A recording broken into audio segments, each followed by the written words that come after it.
Assalamualaikum warahmatullahi wabarakatuh. Nama saya Nani Fidausia. Jadi di sini saya akan menjelaskan sedikit tentang perjalanan hidup manusia. Jadi perjalanan hidup manusia itu dari alam arwah sampai akhirat ada 4 tahapan. Yang pertama, alam arwah atau alam ruh. Yang kedua, alam dunia. Yang ketiga, alam barzah. Dan yang keempat atau yang terakhir ialah alam akhirat. Yang pertama ialah alam arwah atau alam ruh. Kenapa di sini disebut alam arwah? Karena pada dasarnya ruh manusia sudah berkumpul sebelum adanya manusia. Banyak yang mengatakan bahwa alam arwah ini merupakan alam rahim, tapi nyatanya tidak. Alam arwah, alam rahim itu merupakan tempat bertemunya ruh dengan jasadnya. Ketika rahim itu sudah berumur 4 bulan. Yang kedua ialah alam dunia. Alam dunia adalah alam yang sedang kita tempati sekarang. Jadi pada dasarnya manusia itu dilahirkan dalam keadaan beriman kepada Allah, dilahirkan dalam keadaan suci. Tapi ketika dia sudah beranjak dewasa, dia akan memilih jalannya sendiri. Entah dia akan beriman kepada Allah atau entah tidak. Jadi kita tinggal di dunia ini atau di alam dunia ini dari kita dilahirkan sampai kita meninggal. Yang ketiga ialah alam barzah, yang artinya dinding. Jadi di sini manusia akan menunggu sampai ditiupnya trompet sangkakala oleh malaikat Israfil. Berarti kalau sudah trompet sangkakala itu ditiupkan, maka berakhirlah kehidupan di dunia ini. Yang keempat ialah alam akhirat. Jadi alam akhirat ini merupakan alam keabadian. Di sana akan ada 2 tempat, yaitu surga dan neraka. Jadi kunci kita di dunia ini merupakan sebagai ladang yang nantinya kita akan memanen hasilnya di akhirat. Apabila yang kita tanam di dunia ini adalah kebaikan, maka surgalah yang akan kita dapatkan di akhirat nanti.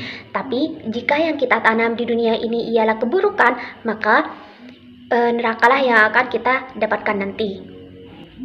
Yang selanjutnya ialah kenapa manusia merupakan makhluk yang paling mulia di sisi Allah. Jadi karena apabila malaikat itu sudah didesain khusus untuk beriman kepada Allah, tapi tidak manusia. Manusia itu diberikan pilihan oleh Allah apakah dia akan beriman nantinya atau tidak. Jadi di situ manusia merupakan titik di mana manusia itu lebih mulia di sisi Allah. Yang membedakan manusia dengan malaikat ataupun dengan makhluk lainnya ialah nafsu, di mana Allah memberikan nafsu kepada manusia. Apakah manusia itu bisa menggunakan nafsunya dengan kebaikan ataukah tidak? Apakah manusia itu bisa menahan nafsunya ataukah tidak? Itulah yang membedakan manusia berbeda dengan makhluk lainnya dan juga malaikat. Dan yang selanjutnya ialah orientasi atau tujuan hidup manusia. Jadi, tujuan hidup manusia sendiri ini ialah berbeda-beda.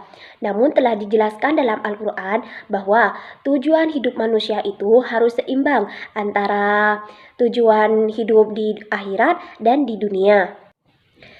Tapi kebanyakan manusia kebablasan dengan tujuan hidup ini, di mana mereka lebih mementingkan dunia daripada akhiratnya. Orientasi atau ideologi manusia. Jadi, orientasi atau ideologi manusia ini ada 3. Yang pertama, materialism. Yang kedua, spiritualism. Dan yang ketiga, hedonism. Jadi, materialism ini mereka lebih mementingkan hal-hal material atau hal-hal yang tampak di depannya. Namun dia tidak percaya tentang spiritual, tentang agama dia tidak percaya. Jadi di sini mereka tuh lebih mementingkan dunia daripada akhiratnya.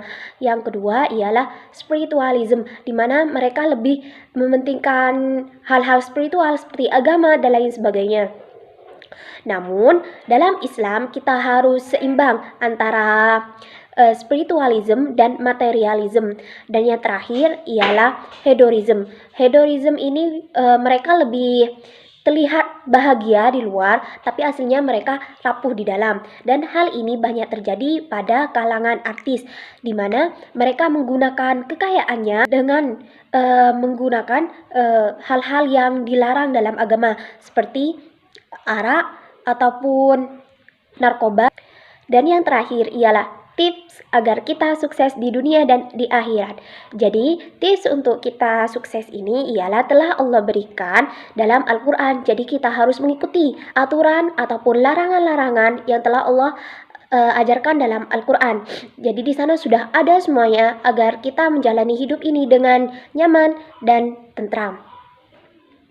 Mungkin hanya itu saja yang dapat saya sampaikan. Kurang lebihnya mohon maaf. Dan untuk yang terakhir saya ucapkan terima kasih kepada guru saya, Ustadz Idris Mahmudi, yang telah memberikan saya banyak pengetahuan tentang Islam.